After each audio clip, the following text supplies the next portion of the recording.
The governor will not make his official decision until sometime before 6 p.m. on Tuesday, the day of the scheduled death sentence, where both sisters will be present. In Jackson, Lisa Brown, WLBT News. Gas prices have been on a constant roller coaster ride this summer.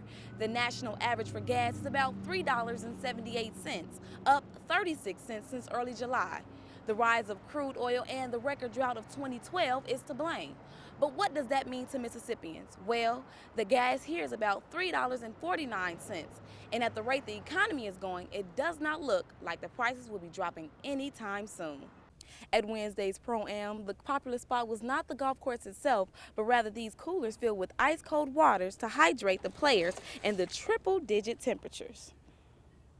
With all the turmoil that has surrounded the women's basketball team over the past few years, Jackson State officials are confident that the hiring of Coach Dixon will be a slam dunk for the Lady Tigers. Team engineers in Jackson are downloading robotic lessons into their summer hard drive. This is Wally, of course, and Wally has all these different cords and Lego pieces. Local area high school students are learning hands-on how to assemble circuits and the basic foundations of engineering.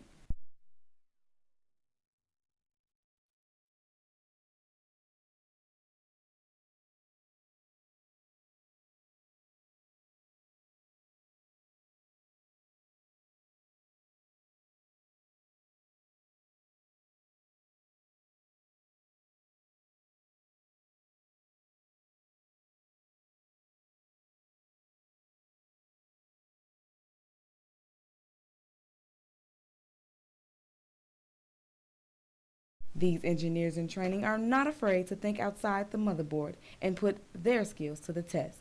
In Jackson, Lisa Brown, WLBT News. Curtis Jackson, a convicted killer, spent the last 21 years in prison for the death of his two nieces and two nephews committed in 1990. Now, his family is appealing for clemency. The mothers of the victims, Glenda Cairo and Regina Jackson, have personally requested the governor to overturn their brother's death sentence. In a letter written to Governor Bryant, the victim's sister, Regina Jackson, stated, "It has taken me a very long time, but I have forgiven Curtis." Attorney Cliff Johnson represents the family and met with the governor earlier Monday. We hope that he can understand the importance of honoring the wishes of victims' families. In many cases, the wishes of victims' families are used as a basis to deny clemency, to say that we need to go ahead with this execution because that's what the family wants. Here we have a family that says, don't kill for us. It's not going to bring our children back. Spokesman Mike Bullock says, Governor Bryan did meet with family members today and is reviewing the facts associated with the case and has no further comments at this time.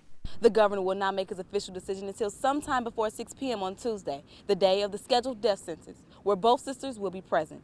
In Jackson, Lisa Brown, WLBT News. 1, 2, 3, 4, 5, 4, 1 more. For the last 16 months, Freeman Watkins has been teaching inner-city kids the fundamentals of boxing. It's not about me, it's about helping the kids. So I'm like, let's do this. This is what I can do. I had an ankle problem, so I like to fight. So instead of fighting on the streets, came in here, put it to a positive, doing something positive with it, hopefully I can take it somewhere.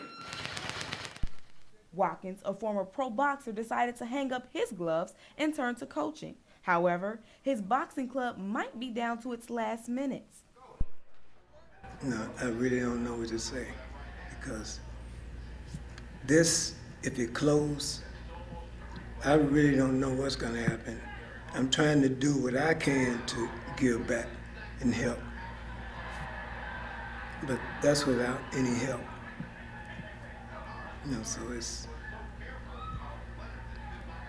pretty bad. This center is a safe haven for students of South Jackson. However, with the possibility of closing, the kids will have nowhere to turn.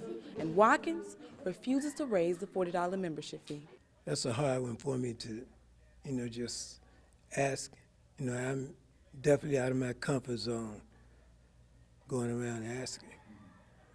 And I get, yes, I'm going to help. I get that a lot. Well, nothing's coming back.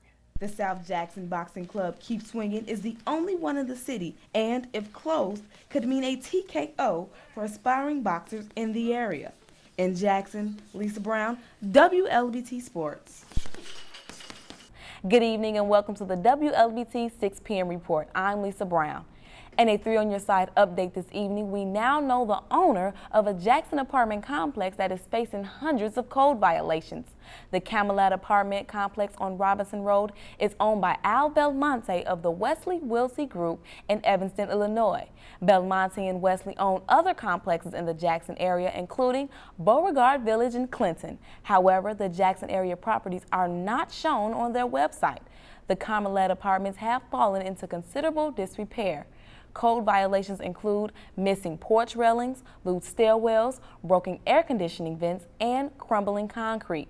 The City of Jackson says the owner is working with code enforcement to fix the multitude of problems. Belmonte has not returned our phone call or email for comment. Jackson State opens its doors to about 1,000 freshmen and transfer students today. Suitcases and shopping carts filled dormitories for the university's annual move-in day. Students and parents dropped off the comforts of home to fill a dorm room. Volunteers were readily available to lend a helping hand. The new JSU students and parents we talked with say they are excited about the start of college. There's no one to tell me to get up, no one to make me go to class, no one to make me do my homework, so I just got to be responsible. You actually prepare for it in a sense, pushing them to do their work, discipline. Jackson State will have a number of activities on campus in the coming days to welcome the new students to campus. Well, sometimes kids and their parents need a little pick-me-up when school starts. That's one of the goals of the annual Education Summit. As Cheryl Lasseter tells us, it's not a conference, it's a party.